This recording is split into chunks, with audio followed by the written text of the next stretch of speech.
Hi, everybody. I thought I would do something a little bit different today. Since everybody is working from home, I figured I would show my own working process for writing a script for a speech that I've got to give in a few days. And what's nice about this is I'm going to use all of the steps that we use on the Speakers Impact Network in level one, which is the first sort of big module where I go through step by step of how to write a script really easily. Now, it's actually split into two parts, so I'm going to do the first part today, and then the second part I'm going to do live in just a few days' time, live in front of an audience to see how it goes. So I want to show you that these tips and techniques really work, and they're really easy to do once you get used to them, but the first time that you do them, they can be really tricky. So today's video, you're going to hear a lot of umming and ahhing because I've never done this before. I'm going to show you my working process completely live as I do it, and you can watch my screen and you can see what I type as I type it. So you're going to see lots of terrible spelling mistakes and things like that. But I figured that maybe this would be interesting to show you exactly what I'm doing, and I'm gonna speak aloud as much as I can to let you know what's going on in my brain. So first things first, grab a good old cup of British tea, very important, and we're gonna get going with a script for a talk. So I'll give you a little bit of background. Today, right now, is Sunday, and on Thursday, I've been asked to give a talk online to about 65 students, but it's also open to the public as well, so it could be for a general audience. I don't know too much about all of these students. I haven't taught them before. I know they're all 18 plus. I know they're all design based. And when I get a brief like this, I don't get very much information. All I get is that the timing should be about 20 minutes. It's gonna be on Zoom, and they just asked me if I can do something on narrative storytelling, something like that. And that will literally be the brief that I get. Can you do 20 minutes on narrative? So I've got to get a bit more information about this because narrative isn't even a title. So I made a few calls and had a few meetings and figured out a little bit more about what the audience might want, because narrative is an absolutely huge subject. And basically, the students are wanting to learn something about how they might put together some kind of unusual storytelling. And when you talk about storytelling and narrative, well, I could give lectures and presentations on this kind of subject for hours and hours and hours, so I have to be selective.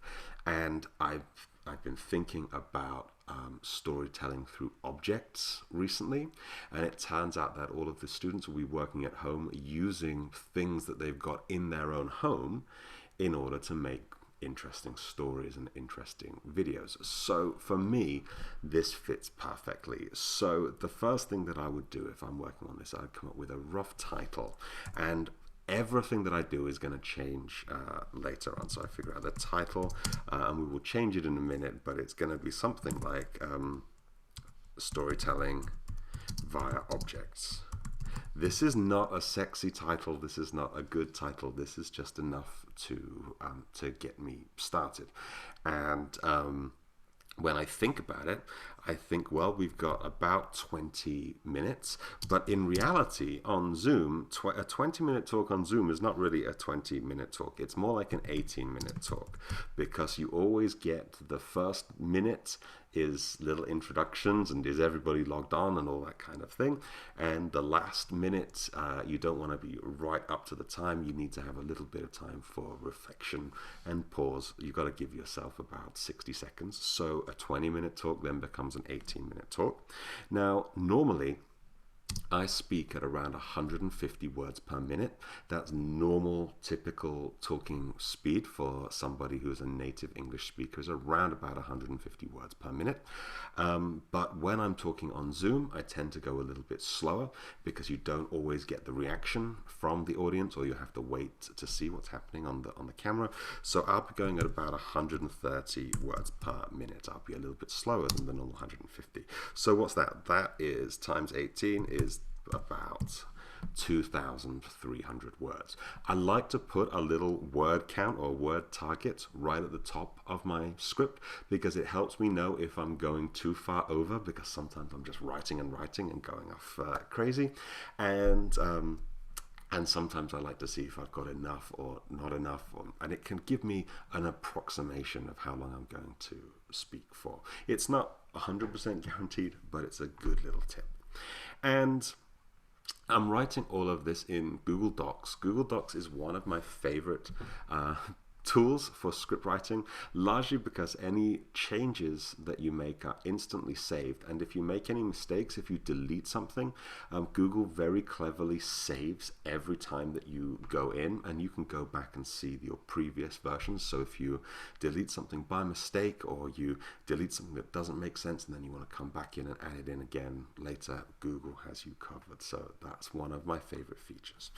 And another little thing that I should say about my document when it's all being set up is that what I like to do is I like to pick a slightly unusual font. So this one is Crimson Text. It looks a lot like Times New Roman, but it's ever so subtly different, and not many people use this Crimson Text font. It's quite a boring font, but what it allows me to do is it allows me to see which bits of my script I've written in this font, and other people will use other fonts, or if I'm copying and pasting something, like if I need to mention a reference or a definition and I copy and paste it, I'll instantly see it in the different font. I'll know which words are mine and which words are from somebody else, and that will allow me, as I go through, to change and tweak my text a little bit. So if I've got a dictionary definition and maybe I'm not quite happy with it, or something from a reference from Wikipedia that I want to go into more detail with, I'll see it straight away. So these are the little technical things that I do before I start writing a script. So hey, time for a sip of tea. So let's do it. And I have no clue how long this is going to take. We're just in for the long haul. And what I want to do first is I want to brainstorm 5 different story blocks. And for those of you who've completed level 1 of the Speakers Impact Network, you'll know that story blocks are short little stories that exemplify something around the title. And normally, I would say I brainstorm about 5 or 6 story blocks and only use 3 of them so that I can find the best ones. What I'm going to do this time is I'm going to brainstorm all 5 different story blocks. I'm going to put them in front of my test audience and see which ones they like and which ones they respond to and which ones we will get rid of. So this is a nice way of doing it, testing it out live. So I'm going to have block 1,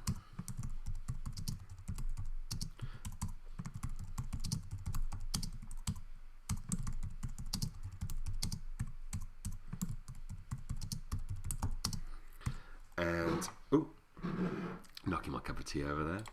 And normally, to highlight everything, I'll put my story blocks in a blue color so that I know exactly what I'm looking for.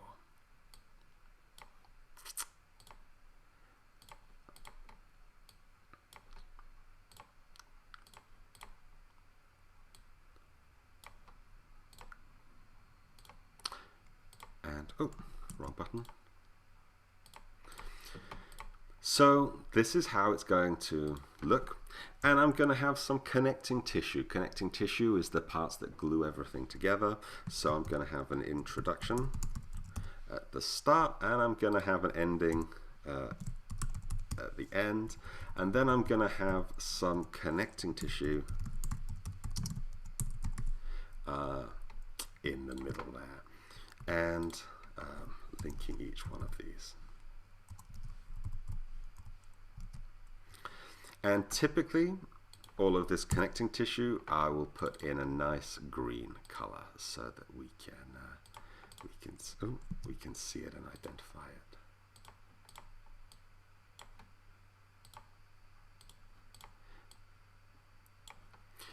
Using colors helps me visualize everything. It aids my memory when I'm memorizing the text, and it allows me to instantly identify places so that I can edit or delete different chunks. Right, so this is what it's going to look like. Already we can start to see the structure of the story. So the title of this, instead of storytelling via objects, it could be 5 great objects that tell amazing stories or something like that, because I already know how my story is going to look. And so what I'm going to do is, for this speech, I'm not going to use any PowerPoint presentations. I'm going to use physical objects and hold up a different object in front of the camera and then talk about how that object somehow embodies a story. And one of the things that I brainstormed or I thought about is that the first story block should always be about big sticks. And a stick is a really cool object. I have one here.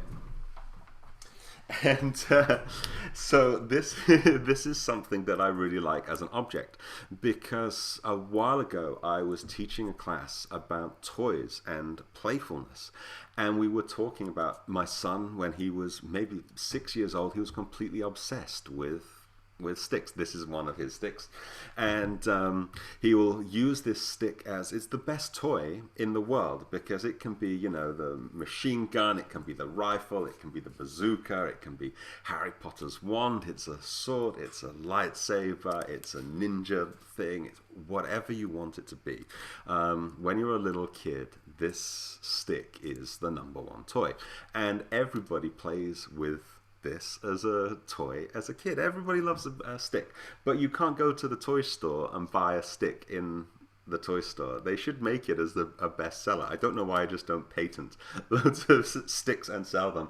I'm sure there are plenty of kids who would go out and buy them instead of taking them from trees. And there's something magical about this stick. Everybody plays with a stick like this.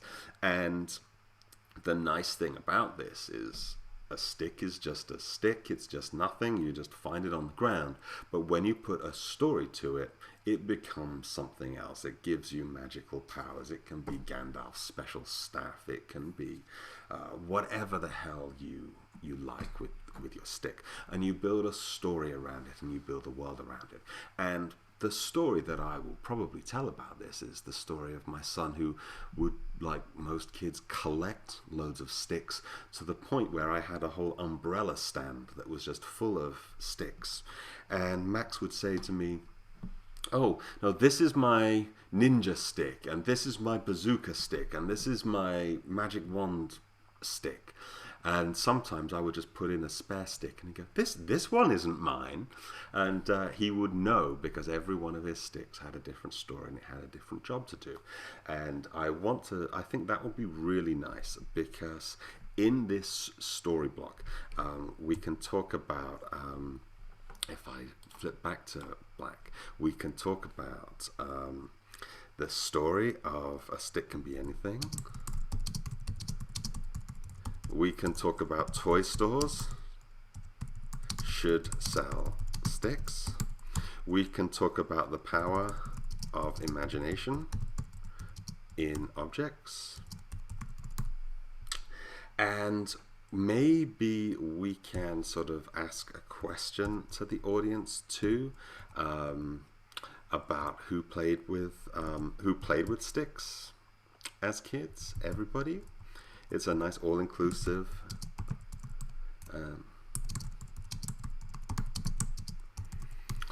and when I'm looking at this, I know that each one of my story blocks needs to be between 3 to 4 minutes. I may make some longer and may make some shorter. Usually the first story blocks are a little bit longer to get over the idea, and then the others are smaller. But by breaking down in this brainstorm and by talking to you, and of course I'm recording the audio of everything as well, so if I say something good, I can go back and listen to it later and speak with my natural voice. But here I've got 4 bullet points. If I can speak about each one of these bullet points for 1 minute, which is very easy to do, that's 4 minutes. That's 4 minutes of a talk done right there in just a few lines. You see how easy it is. So this is pretty nice. And then what I want to do is I want to find another object that will be very, very different from the childhood stick. Something that I can explain the idea that objects tell stories through a very different way. And so for the second object in my brainstorm, I've got my Viking necklace. Now, this is something, I'm actually wearing it right now. I wear this pretty much every day. Maybe you've seen me wearing this on some of my videos and things like this, because I love this, and this has just one story.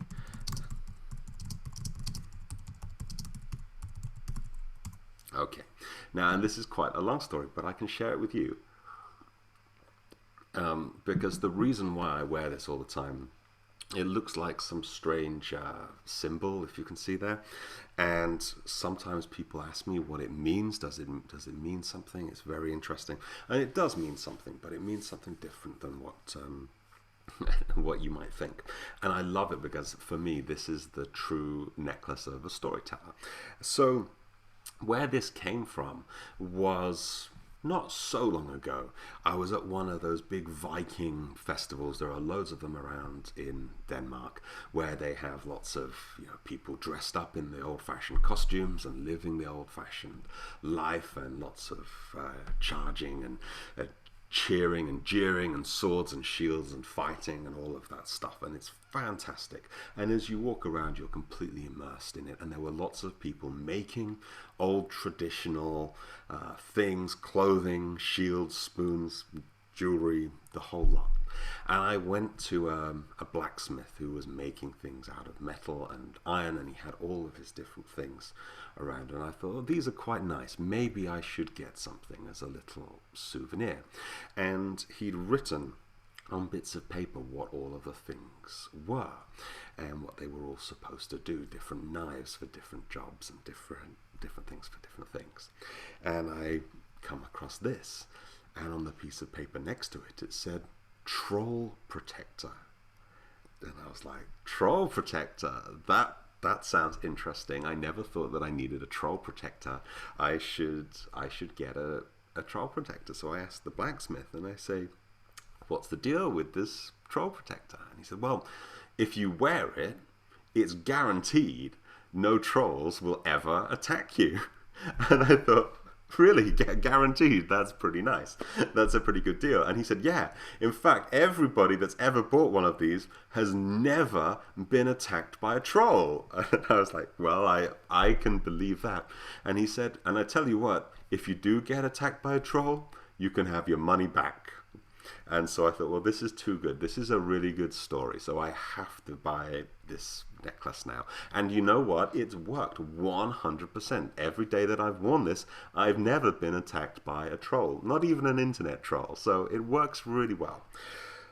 But then after a few weeks of wearing it, I thought, this is pretty interesting, and my friends were asking me about it, and I tell the troll story, but maybe I should learn a little bit more about this this magical symbol. So I start to Google it, and I start to look, and I start to find quite a lot of websites that are a little bit on the hippie side, a little bit on the spiritual side, and they all say, oh yes, this is the ancient Viking troll protection symbol. It's for good luck against trolls and protection. That's very nice. But I wondered which Vikings would have used it. Was there perhaps some famous Viking king who was buried with it, or where did it come from?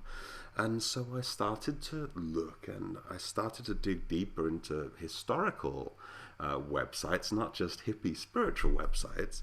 And what was really funny was I found that it wasn't, or it was a troll protector, but it wasn't from hundreds and hundreds of years ago. It was from the 1980s, and some blacksmith just made it in the 80s as a bit of fun and said, oh, this looks like a Viking troll protector. But Vikings never used this symbol to protect themselves from trolls. The whole thing was completely made up. And it had entered into the storytelling of the Vikings, yet was historically completely inaccurate. And so what I realized was, when I bought this necklace, I didn't really buy a necklace, I bought a story. But the story that I bought was completely false. The whole thing was a lie. Yet I still love it, and it still works, and it still has that power. It still protects me from trolls. And I think that this is fantastic.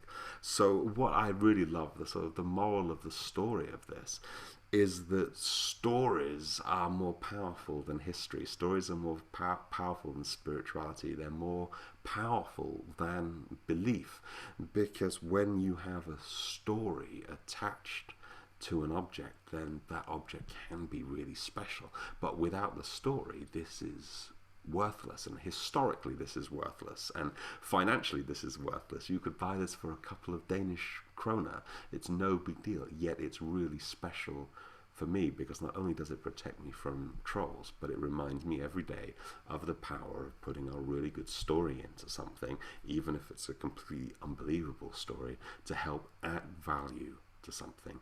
The blacksmith who sold me this really added value by creating a story. And as speakers, that's what we do. We create stories that add value to people's lives. We create stories that give people a belief or a hope or a mental outlook into something. So I think that this is really, really cool. And what I think is the moral of this story is, it's almost the power of belief. And I think that we put this into so many different objects. Maybe some of you will have a lucky pair of underpants, or you will have a lucky crucifix that you believe gives you some spiritual power, or a rosary that helps you connect on a spiritual level, or a religious artifact, or a traditional artifact, or something like that that gives you something extra, not because it's somehow better, but because the story that we tell about the object makes it somehow special. So this is quite nice, and I can maybe have some audience interaction here, where I can ask them to think about objects that have power because of a story. Oh. And I've probably been talking to you for way more than 5 minutes about this Viking story, so I need to get that down. I need to go back, watch this video again, listen to what I just explained to you, and shorten it into the quick 2-minute version, and have fun with it. So that's going to be my second object. Now, the third object, and because I like to push things out. Now, the big stick, as I mentioned, is a story that I used once before in a lecture. So I know that's going to work, and I know that's interesting. And the Viking story is something that I've told when people ask me about it. So I know there's some curiosity there. But I wanted to challenge myself a little bit more and find another object that can attack from a different angle. And for story block number 3, I'm going to go with a rubber duck. Now, I don't have a rubber duck to show you, but those of you who know me will know I'm nearly always with a rubber chicken. This was the rubber chicken from our Christmas tree, because every year, instead of putting a star or an angel or a fairy on top of the Christmas tree, you need a squeaky rubber chicken, and this one's spray painted and decorative. He was left over from a project called Factory of Imagination. He's my lovely rubber chicken. But I'm not going to do rubber chickens, I'm going to do rubber ducks. I don't have a rubber duck to show you. But the beautiful little yellow rubber duck, who is designed to keep you company when you're in the bathtub in case you are lonely, is something that I discovered as an object that had a really special storytelling power, because there's something I found, and it's called rubber duck debugging. I don't know if you've ever heard of this. Rubber duck debugging is a very strange thing. And basically, how I found this out was I was at CERN at the Large Hadron Collider, the largest science experiment in the world. It's that huge thing that they have in Geneva that is like they're blasting together particles at ridiculously high speed, and maybe they're going to make a black hole or end the universe or something in there. They're searching for the Higgs boson particle and doing all kinds of cool scientific research. And as I was walking around CERN, I noticed all of the people in all of their offices, they had a rubber duck right next to their computer. Everybody had a rubber duck on their desk, and I thought, oh, this is kind of cute, this is kind of funny, it's quirky. And then as I walked past office after office after office, there are engineers and guys with, you know, Nobel Prize nominees and all this top particle physicists talking to their rubber duck. And I thought at first they were just being a bit cute, like, oh, hello, Mr. Duck. But more and more of them were talking to their rubber duck. And I was like, what the hell is going on here? And it turns out that there's an entire line of thought that says that if you are stuck with a problem, if you explain your problem to somebody else, oftentimes when you explain it to somebody who knows nothing about your problem, you explain it in a much better way, and you can figure out your problem simply by explaining it. If you tell another person what it should do and what it does do and what it doesn't do, you can figure out your problem. And the challenge at CERN is because some of these people have such big brains, nobody else really understands their problem. So what they do is they explain it to a rubber duck. And hopefully, in the act of explaining your problem to a rubber duck, you magically solve the problem yourself somehow. And this is called rubber duck debugging, and people do it in programming all the time. You explain your code to a duck, and because the duck is so cute and he's non-judgmental and he doesn't talk back, then that's a great way to explain it. Now, the reason why I wanted to do the rubber duck was because I have these 65 students that I'm going to be talking to, and they're all going to be on Zoom. And normally they're used to working together in a big classroom, and if they have a problem, they can talk to their friends. But their friends aren't always there because they're behind a webcam. So how are they going to solve their problem? So what I did was I prepared a package for 65 of the students that included a rubber duck, and they're going to open it and not know what the hell this rubber duck is doing in their package. And then once they've had my lesson, they'll understand, okay, great, now if I get lonely, I can explain my problem to a rubber duck instead of explaining it to my friends, and maybe they will get some benefit out of it. Maybe it will be fun. So this has nice audience engagement because I'm sending them something. And when I was first talking about rubber ducks and rubber chickens, it's like, that's a really stupid thing to have. But as soon as I explain the story, then maybe some of you are thinking, yeah, you know, maybe I should get a little rubber duck to talk to whenever I've got my problems. A rubber duck would certainly understand me better than some of my colleagues might. And one of the nice things about this is when we have these story blocks and we think about what's going on in the story block, and we talk about creating hook lines, as soon as we start to say, oh yeah, you should talk to a rubber duck, it doesn't make any sense. It sounds really stupid. But as soon as you explain the story, it's like, aha. And I think this one has, this is about the power of communication, I think. But maybe it's like internal communication. Maybe I need a better word for that, because this is like socializing without socializing. So I need to have another think about that and see if there's a better word that I can use than than communication. But I'm not going to dwell on that for too long. I think that that story is going to be enough, and we have the action of getting a rubber duck in the mail. So that's going to be nice. Now, the fourth one, I had some trouble connecting this one, but I had an object that was really special to me, but I'm not quite sure how this fits in. So this might be one that is a challenge, and that is this one. This is my little Ukrainian doll. Isn't it strange? Isn't it unusual? Isn't it beautiful? Isn't it different? I've never seen anything like this, and it's got a little baby doll there too. And this little Ukrainian doll, and it's got such a strange face with the red cross through it. I'd never seen anything like this. And she's made of straw, I think, and cloth, and very nice. So I put some.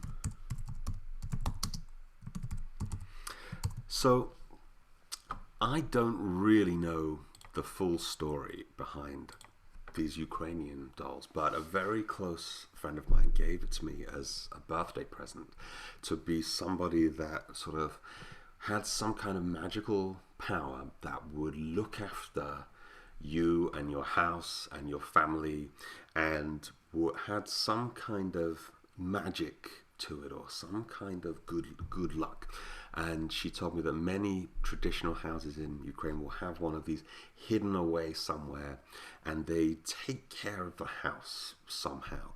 I'm not entirely sure how it works. Maybe it's like a sort of the Danish have the Nisse Christmas elves who look after the children in the roof.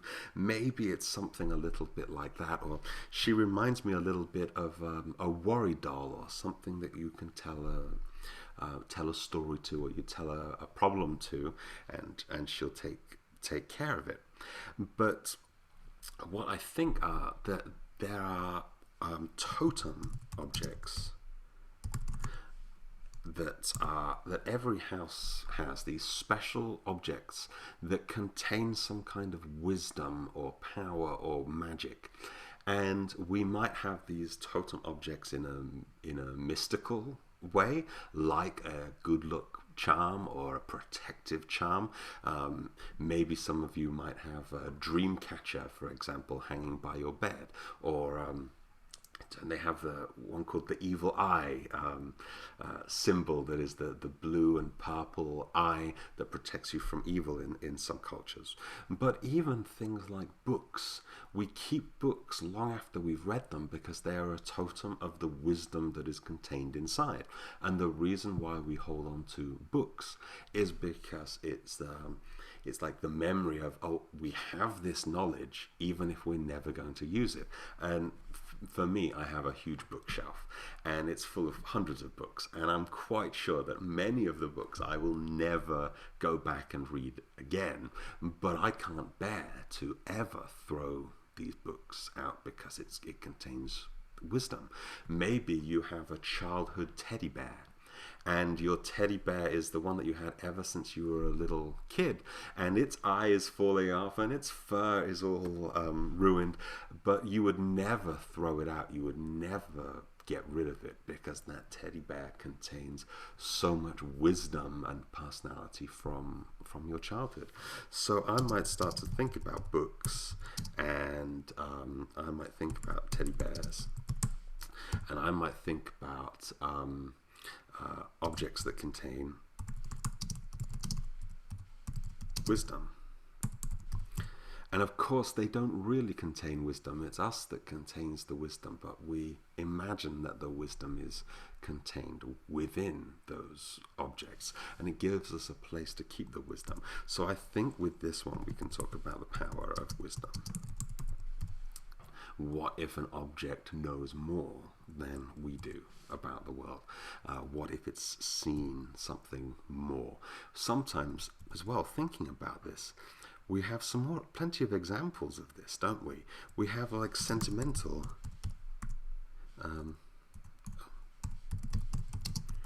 objects, such as maybe we have something kept over from our great great grandfather, and it's practically worthless in terms of monetary value, but we believe that it contains some kind of connection to the past, some kind of lost wisdom that we can't always get back, from grandpa's old objects. Maybe you've got your great-great-grandmother's wedding ring or something like that. Maybe there's something magical hidden inside that. Even when we think about the wisdom of very old things like trees or antiques, we often think of a certain tree as being very wise, or maybe you've got something made of wood that's an old family heirloom that just feels like it's lasted for a very long time. So I think that's the angle that I'll go for with that story. And again, the nice thing is about by talking this out loud with you guys, I'm going to go back and listen and watch this again and start to write down any key lines or any interesting ideas that come up. And then finally, let's get down here for story block 5. And again, I want to have another object with a different angle, and for this I'm going to choose the face mask. And the nice thing about this, of course you all know, hopefully you're familiar with the old Corona medical face mask. Now what's interesting about the face mask is, of course, it is an object that has a job to do.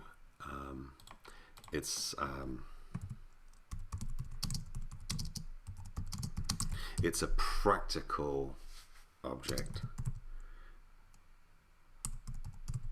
It helps you stay safe. It helps you not get so many bad viruses, and you hope that your doctor and your dentist and healthcare workers wear them, and maybe you're wearing one as well. And really, it should be nothing more than a face mask. It should be no different than wearing a pair of rubber gloves, or wearing scrubs if you're a doctor, or something like that. Really, it's just a piece of protective clothing. I mean, you wear eye goggles if you're doing a science experiment. You wear a hairnet if you're working with food. You wear rubber gloves if you're cleaning the toilet. So you should wear your face mask when you need to wear a face mask. There's no big deal. It's a practical thing, and so I can put that here as it's the same as rubber gloves. And one of the interesting things is now the face mask has become a political symbol, because in some areas, maybe if you wear the face mask, is it a muzzle? Are you a sheep if you wear one? Are you following what the government wants you to do? Are you being controlled? Because we have this whole freedom to breathe thing going along.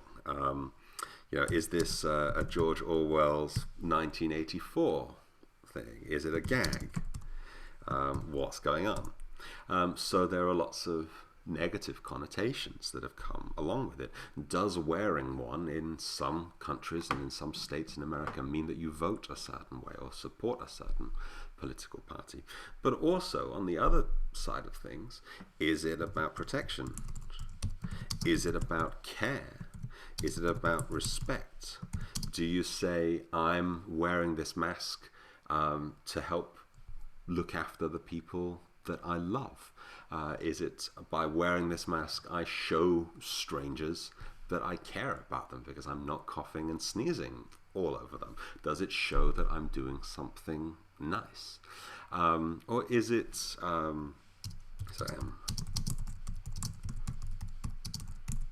or is it doing something utilitarian, like we wear shoes to protect our feet? from the cold and the stones and things like that? Are we now using this to protect our noses and to protect our mouths and to protect our immune system? So there are lots of different stories that we can put onto this mask, and as we change the story about what we tell about this mask, we change the protection that it gives us. For example, if there are places where it's mandatory to wear a mask and you don't wear a mask, because the story is it's mandatory and you don't, then you're going to get into some kind of conflict. And the conflict is not about whether the mask gives you protection or not. The conflict is which story are you following, which narrative are you following.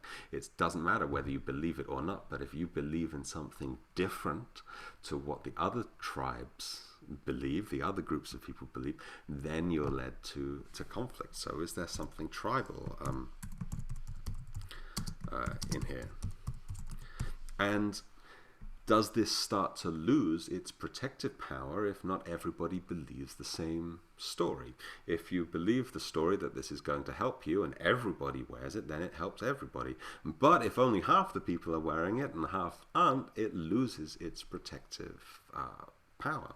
So here we have the power of stories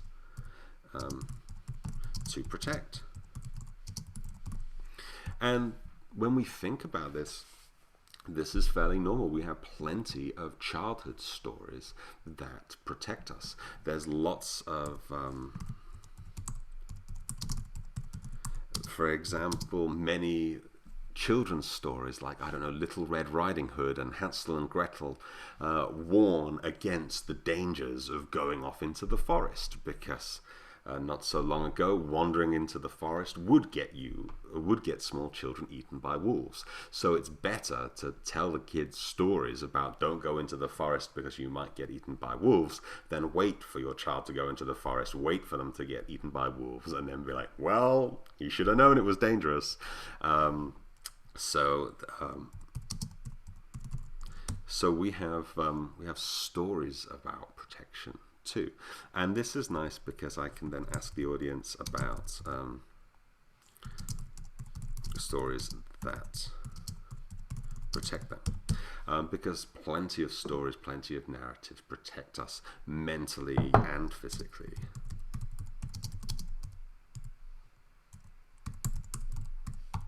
Oop. Because that's the nice thing with stories, is the story that we tell ourselves can protect us physically, and it can protect us mentally as well. When we have to make a decision and we don't know why we make a decision, we can often use a story to explain why we've made that decision, and it helps us justify it, and that helps us mentally deal with something very, very difficult. For example, often in the most dangerous and most heartbreaking and challenging times of our lives, it's the stories that we tell that gives us comfort. Perhaps if you've ever experienced the loss of a family member, the death of a family member, it can be really, really terrible. But if you tell yourself, oh, well, they're with grandpa now, or oh, they're up in heaven looking down at us, or however it might be, whatever your belief system is, it doesn't matter if that's true or not. What matters is that if you believe in the story and that's what happened, then it brings a lot of comfort. And if you didn't believe in that story, then it could lead to all kinds of mental anguish and depression and goodness knows what. So our stories really help save us. So this would be my brainstorm of looking through all of this stuff. So now, what I'm going to do is I'm going to go back through this, and I'm going to think about some hook lines, because what I want to do is I want to create a hook line for each one of these story blocks. And if you remember from the hook lines in level 1 on Speakers Impact Network, what a hook line is it's the phrase that doesn't make any sense, It draws people in, it gets people's curiosity. What the hell is he talking about? And then as soon as you explain the story, then he goes, aha, yeah, great. And what I'm going to do for my hook line, for this one here, is I want to say something a little bit interesting, a little bit naughty. So I'm going to go, since we're using this word power a lot and power keeps on coming up, I'm going to do the power of a big stick.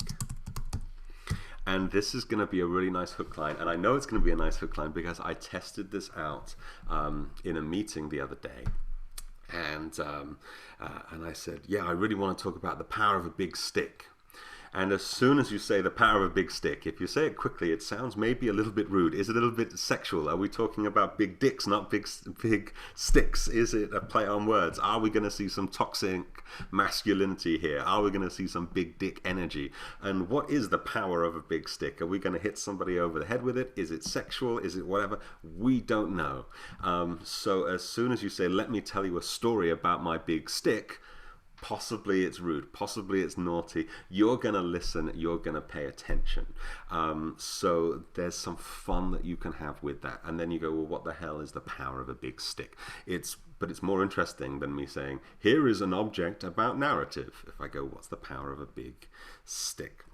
So that's going to be a nice hook line there. For the second one, this is tricky, the Viking necklace. And it's going to take some thinking about. So maybe there's something funny with trolls. And I'm going to tell the story. So maybe I can do something with like getting attacked by trolls. Maybe it's...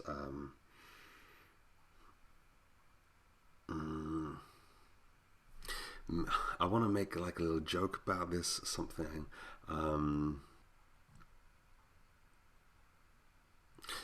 I want to make it like a combination of the modern value of retail and shopping and getting extra value from something, and then the old-fashioned defeating a troll, you know, Gandalf style. So maybe I want to do something like how to defeat a troll, but then I want to mix it in with something more modern, something a bit more shopping channel, something like how to defeat a troll. Call now, $9.99, something like that. Call this toll-free number via the shopping channel, something like that. Ooh. Now you're seeing how my brain is trying to figure this out.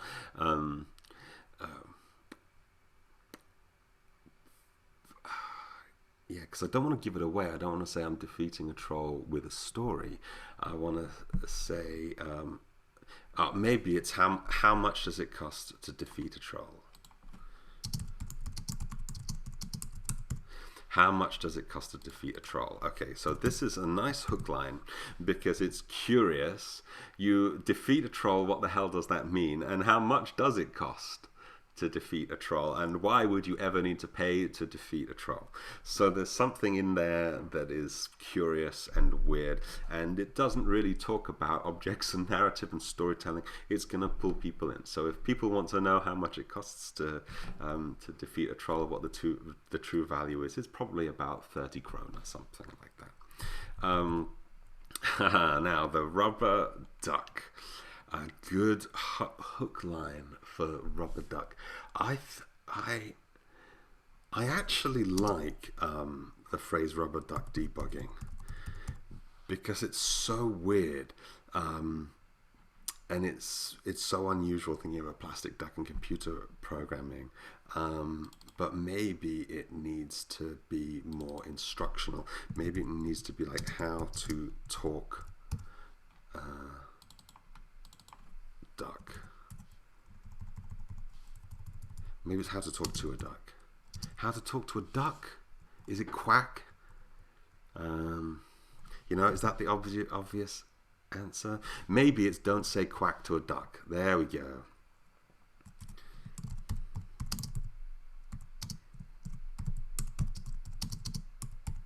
So don't say quack to a duck. I'm taking this idea of why you should talk to a duck and what you should say to a duck. There's a phrase, don't say boo to a goose. So this is don't say quack to a duck. It's a play on a well-known phrase. So if you're not saying quack to a duck, what the hell are you doing?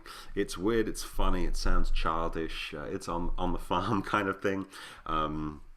And I think that this is fun. So, and then the nice thing about these hook lines is I can come back to them. So I can say, now that you've got your rubber duck, you know that you should talk to it through the debugging, through your power of communication. So you don't have to say quack to a duck ever again. You know what to say. You can share your problems. And then that also is nice with like, how much does it cost to defeat a troll? Well, now you know. And what is the power of a big stick? Now you know. Then the Ukrainian doll story. Okay.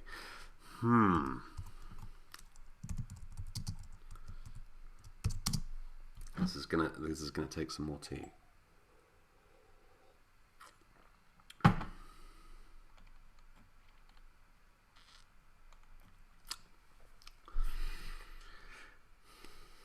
Yeah.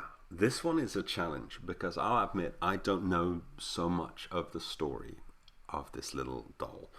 So I'm going to have to do a bit more research and find out a bit more about it and find out why it's an interesting object. But so I need a hook line to pull it in.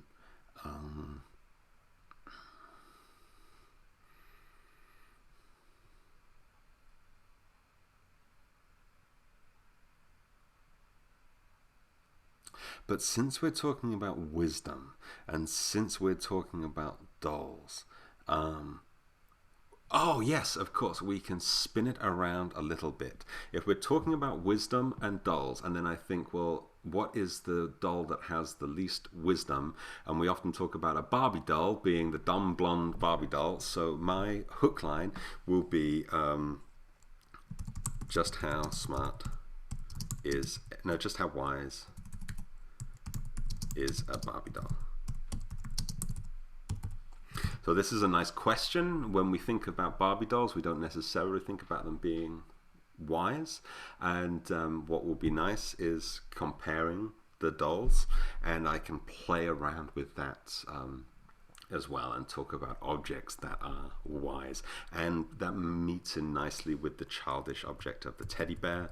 So we can move and transition from the wisdom of a teddy bear to the wisdom of books and objects that contain wisdom. And maybe we don't think that our Barbie doll is wise, but in other cultures we have dolls that are wise and protective and caring and have the wisdom and the history of the past. So that's nice. So that's a nice little hook line.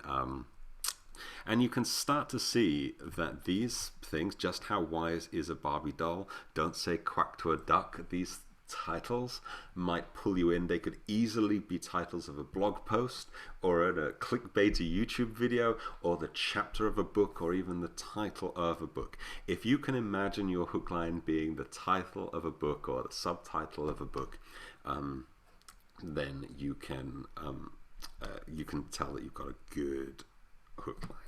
And then finally, I'm gonna go to the face mask one. Let me scroll down. Now this one is tricky because my challenge is that this is a political object and I want to talk a bit about the politics, but I normally try to avoid coming down hard one side or another on different political beliefs, because as soon as you go one side or another, you're alienating half the other side. And to be honest, it doesn't really matter to me, and it doesn't really matter in the context of this story. What the context of this story is all about is that you have a practical object that changes with a story. So this one could be a bit more sensible, and because it's coming towards the end of the talk, I don't need it to be so sexy and so clickbaity, because when it's coming towards the end of the talk, people are already on board and they're already a little bit excited. But maybe this is because here we've got protection,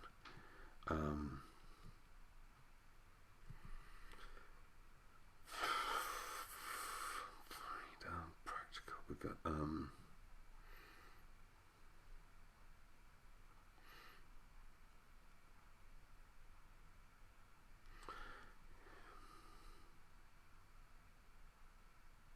maybe it's something simple like could a story save your life? Something like that. It's a nice open question. Could it? And we don't really have a conclusive answer. I'm not going to talk about if the masks work or not, or if they're effective or not. I'm going to talk about their power of protection based on a story. So could a story save your life? That's nice. That's it's sensible. It's a bit more serious than Barbie dolls. So that rounds it out nicely. So I got my hook lines. Lovely. What I do with my hook lines is I try to start with the hook line in there because it makes a nice little introduction to each thing, to each story block. And then I'll like to end with the hook line. So in my last 2 or 3 sentences of my story block, I'll use the hook line again. So I'll say, so if you were ever wondering just how wise your Barbie doll is, now you know. And I can make a reference to it right at the end as a way to summarize. And then what I'll do is maybe I'll deconstruct it a little bit and reference it halfway through. So I might say, well, your Barbie doll might not be so wise, but how about your teddy bear? And so this is a good example of how your hook line can be used 3 times in the space of 5 minutes, at the start, at the end, and somewhere in the middle. And then people might forget your 5-minute long story, but then they will remember to consider just how wise their Barbie doll might be, or just how wise their teddy bear might be, or start to think about other objects that are wise in there. And that's the purpose of the hook line. It really gives your talk impact because you're hammering it through. And one of the cool things is we can now look at the connecting tissue of how we join it. And speaking of hook lines, I'm going to go all the way to the ending. And for the ending, those of you who are on Speakers Impact Network will know that every story has 6 different kinds of ending, and these are ones that we talk about in level 1 of Speakers Impact Network. But the ending that I'm going to go with, I'm not going to go through all 6 today, but I'm going to have an encapsulation ending. And an encapsulation ending, oh, if I can even spell it correctly, is where we neatly summarize everything. And this is super easy because the things that I'm going to summarize are the hook lines, the power of a big stick,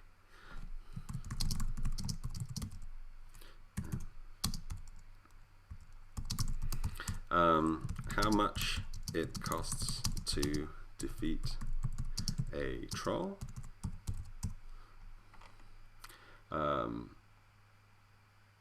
don't say quack to a duck,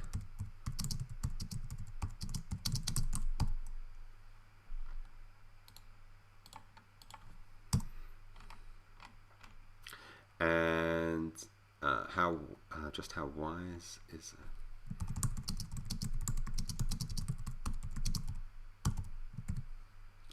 And the final one is, could a story save?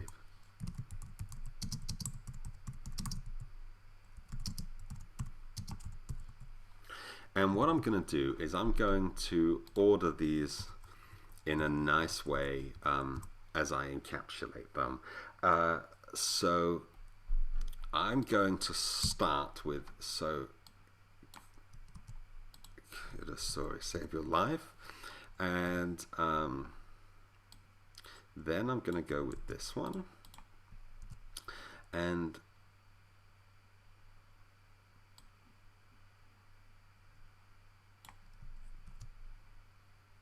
And then I'm going to go here. I think I'm going to move this around like this. And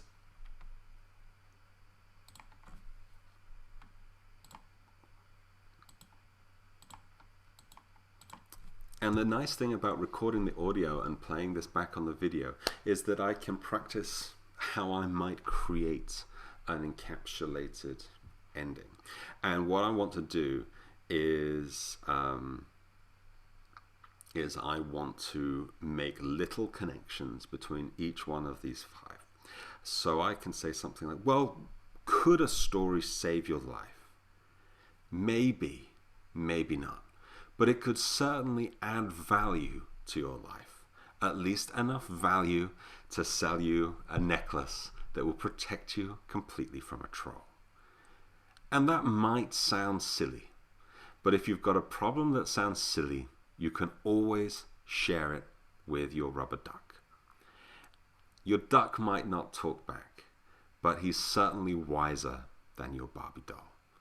And if all of this fails, don't forget, you can use the power of a big stick and use it to really whack your problems. Something like that. I need a better ending line, but I can start to tie those things together with tenuous links to help go back through the story and remind everybody of what they've heard. And by ending on, now you know the power of a big stick. You know, if you really can't solve your problem, if none of this lecture has been useful, take a big stick and hit it over the head, or whack somebody, or, you know, take out your aggression. Something.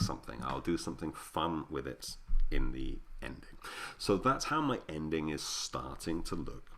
And then what I need to do is I need to have a look at my other connecting tissue. And what I'm going to do next for my connecting tissue is I'm not going to look at the introduction. I'm going to look at these things that I have consistently throughout each one. So power of imagination in objects, power of belief in objects, and I'm going to put that at the end in green.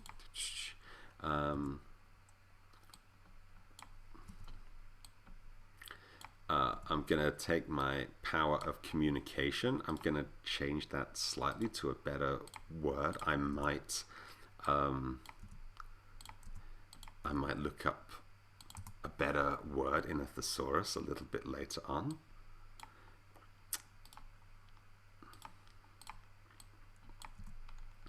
And power of stories to protect people.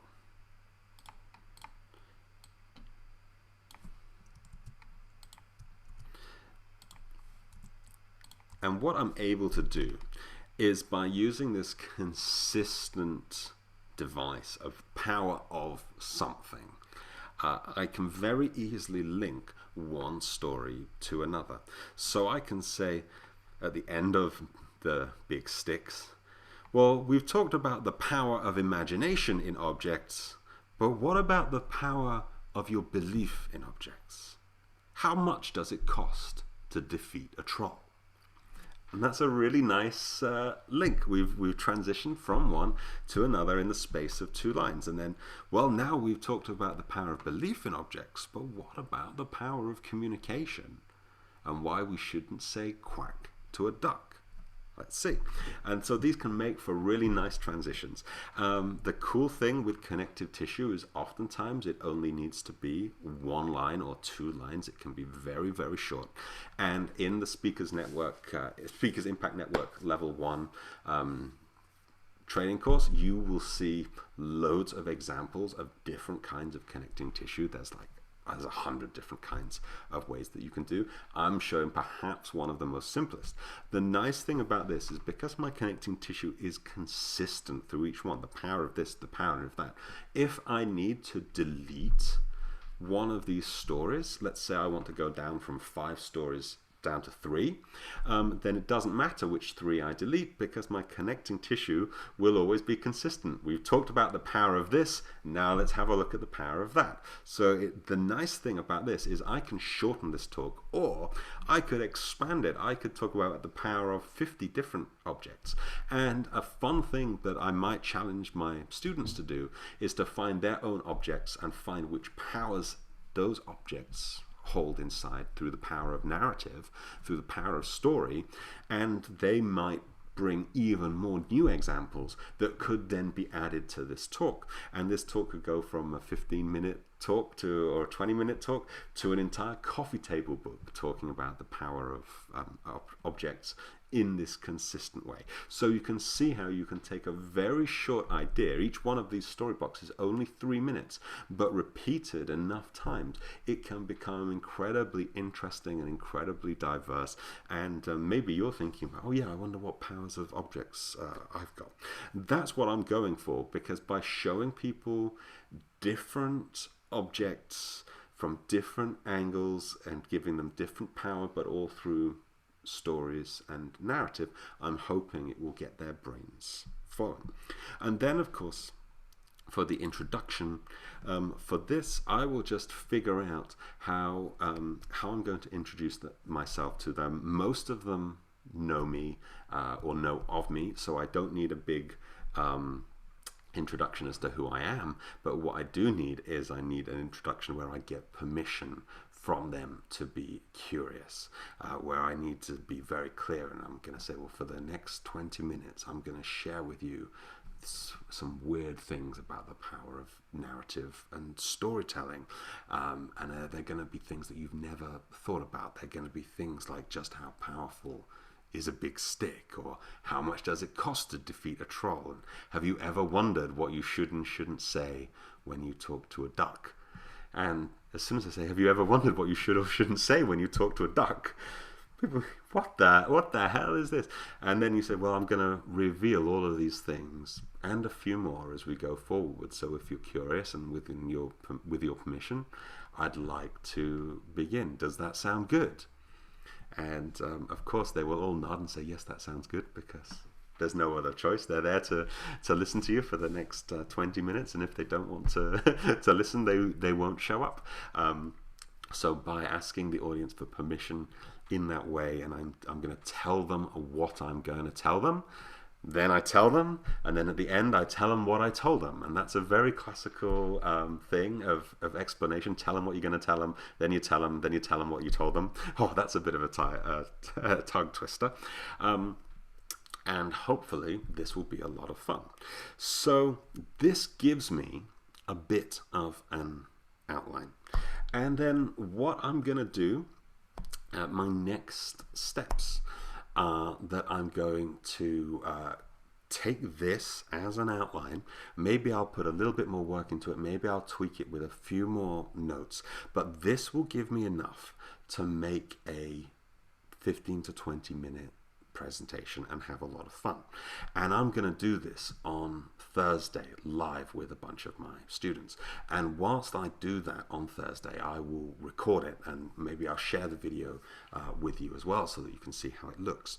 And once I've done it in front of an audience, I'm gonna try to judge their reaction. This can be really hard on Zoom, but sometimes if you fill your screen with all of their faces and you see the reactions and see how they look, certain words and certain phrases and certain sentences will get better reactions than others. And so then what I'll do is I'll rewind the video, watch what gets a good reaction, and then I'll have a look at this, which is my worksheet for iconic lines. What this is, this you can download also from the Speakers Impact Network Level 1. It's a Level 1 worksheet, so pretty straightforward. And what I will do is when I listen back, I'll listen to see if I say any of these things. If I have any takeaways. The nice thing is my hook lines are kind of takeaways. I'll probably use that one. I've got a couple of personal stories in there about the necklace, and maybe I need to make the Ukrainian doll story a bit more of a personal connection. I don't think I've got any new words in there or any secrets, but maybe there's some insights, maybe there's some funny things, maybe there's a mistake in there. Maybe there's how we should think differently. And what I'll do is, once I've done the talk, I'll go back and listen again and think, is there anything in there that I could say just a little bit better and make it a more iconic line? And what I'll try to do is, for every story block, I'll try to find 2 or 3 iconic lines that really stand out. And when I've got those lines, I'll then put them in and type this up as a more formal script, where I'm using more of a sort of a word by word verbatim style approach, which you'll learn about in level 4. And what this will allow me to do is, it will allow me to go very quickly. We've just done this in about an hour, and it's taken me a little bit longer because I've been explaining to you guys what I've been up to. But yeah, the big idea is that we'll do this in about an hour and then put it in front of an audience. This is enough to go in front of an audience, and then go back and refine it so that I can use it again and again.